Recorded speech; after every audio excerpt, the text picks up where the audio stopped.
Hi everyone. We wanted to give a big shout out to the BCS PTA. Thank you for funding our cameras and our tripods. Thank you for all that you do, for Mr. McLeod's room and Mr. Neppa's room. Really appreciate it. Thank you.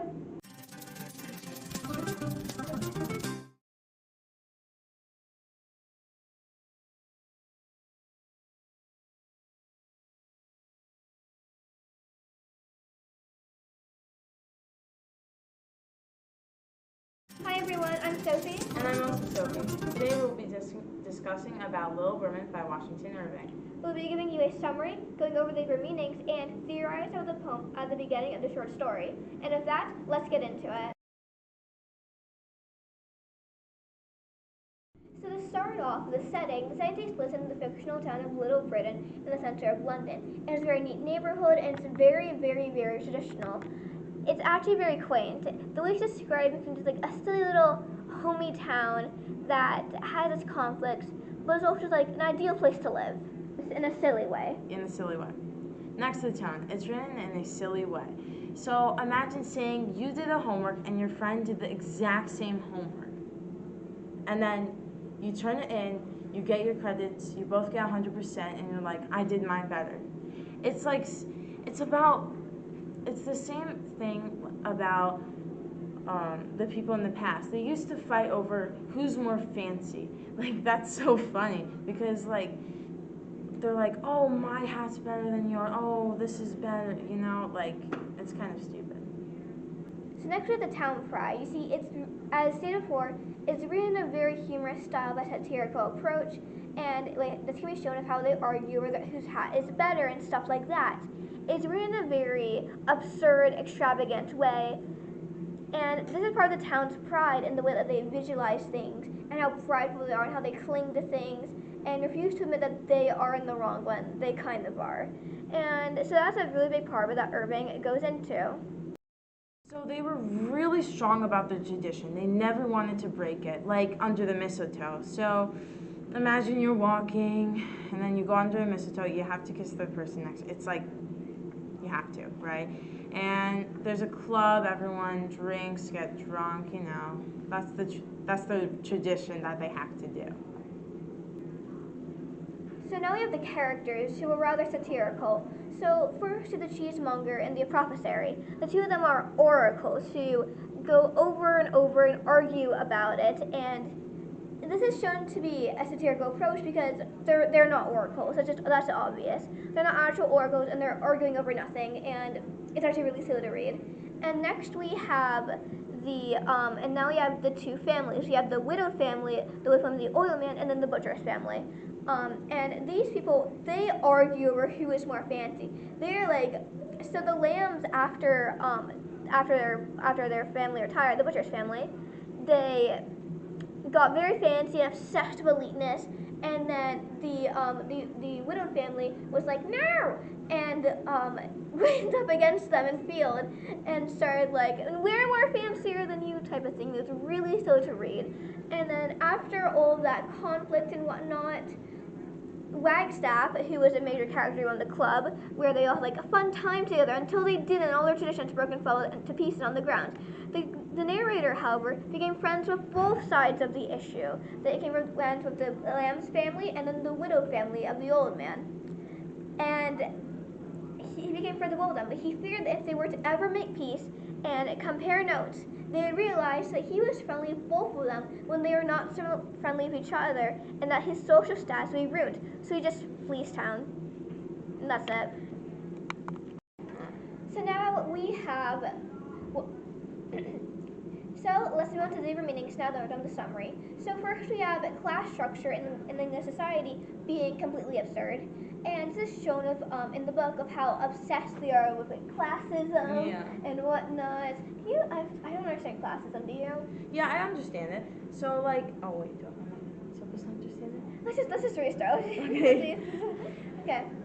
And with that, let's move on to deeper meanings. So first we have class structure and the society being absurd. Like there's obsession like classism, as in with like whose homework is better and who hat is better. Do you like hats? I like hats, yeah. but sometimes it messes up my hair.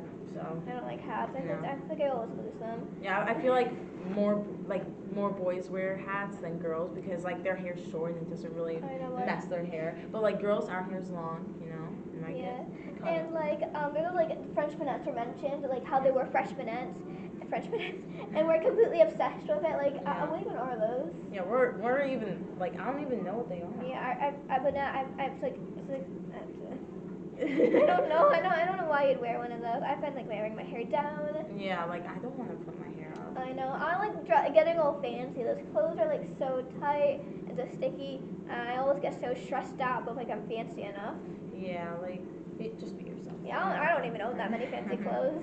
Yeah, who would want to wear like that many fancy I have two clothes? dresses. I have one long sleeve dress and one short sleeve dress, depending on the season. Yeah, like I always wear sweatpants. I never wear tights. You know.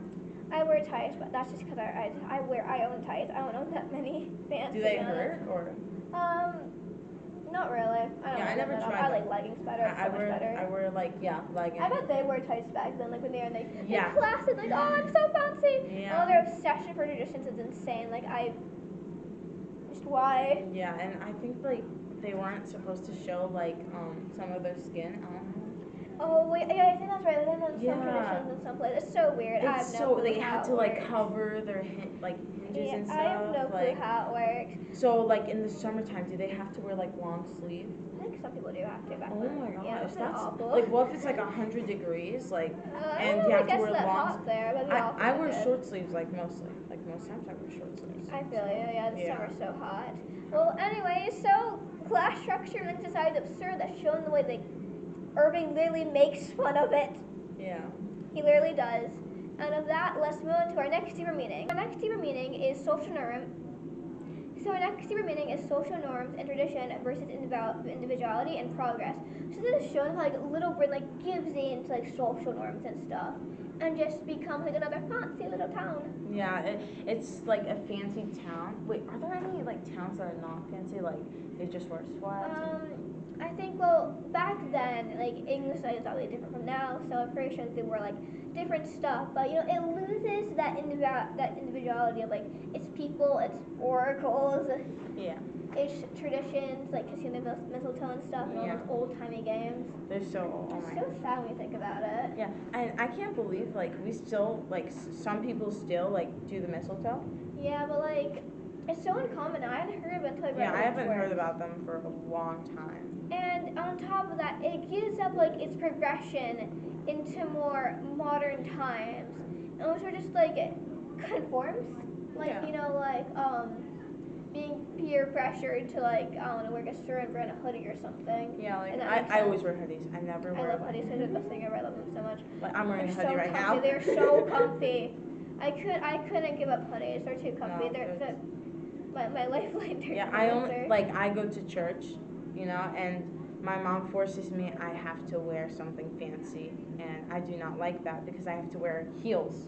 Heels. I Oh my hate God. heels so I had much. to wear heels back then too. I bet all the girls had to wear Wait, all heels. the time? Like all girls. Oh had to my! wear Imagine heels. wearing heels like every single day.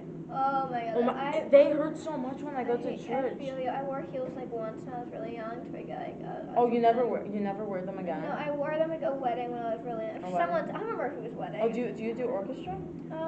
Yeah, I don't wear heels. You don't wear heels at the I orchestra wear nice concert? stuff. No. But yeah, so they give that individuality the not high heels for the high heels essentially. Yeah. And so with that, we are done with the meanings, and we shall be moving on to the poem. So let's get on to that. I shall now recite the poem. What I write is most true. I have a whole book of cases lying by me, which, if I should set forth some grave audience within the hearing of Bow Bell, would be out of charity with me. Okay, so this poem means two things. It means self-awareness and also sets the tone for the story head. So when he goes like, they shall be out of charity with me, it means because like, well, he's making fun of society, all right? Yeah, he's making fun of how people dress fancy. And, Someone's gonna be angry with this. Yeah, like someone's gonna be angry because they somehow still like it. Yeah, they got offended by it, but you know, he said that. That was in the poem. He hinted at it. He knew. And then, so the next part is it sets the tone. So it's like really, it's like they should be out of charity with me, and like I have all this evidence, I have all these books and cases before me, which back then was like their satirical stuff. Yeah. And so, you know, he was just like, he's like I'm going to make fun of them. Yeah, because there's not that many people now that still do that. Yeah. You know, so Well, back then. yeah, back then, you know, but you know. Yeah, it was certainly something, but he knew it was gonna happen. So props to you, Irving. Hats to you. I don't have a hat. I just said I don't like them. Okay, let's go to the conclusion now. Thank you. Okay, that's it for today. Thank you for watching. So let's go what we went over. So we went over Little Britain by Washington Irving. We gave you a summary, went into the deeper meanings, and we also theorized about the beginning poem as we gave the short story. And with that, bye. If you enjoyed, consider subscribing so you don't miss another episode. And with that, bye again. Bye.